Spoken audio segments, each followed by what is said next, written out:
Kremlin and Putin targeted with drone strike, with one goal. There is a video of what appears to be a drone strike against Russia and the Kremlin with the objective of killing President Putin.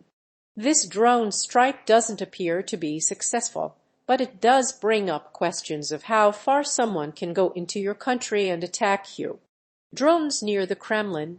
According to various news sources, Ukraine has targeted the Kremlin with a drone strike with the goal of killing President Putin. Russia has accused Ukraine of this strike.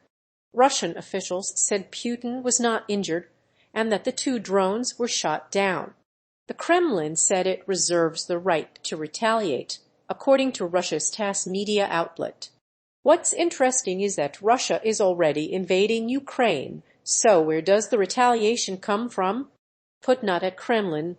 Russian state news has reported that Putin was not present at the Kremlin during the attempted drone strike.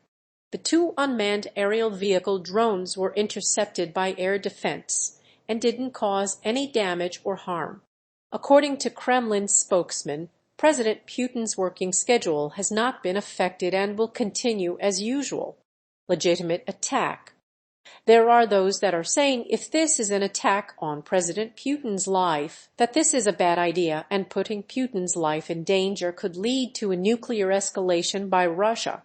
I personally don't agree with giving someone special treatment, but is this warranted if a country has nuclear weapons?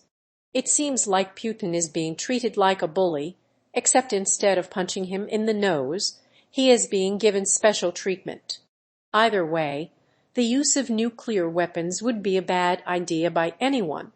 Hopefully things don't come to that. What do you think of this drone attack on the Kremlin? Was it from Ukraine?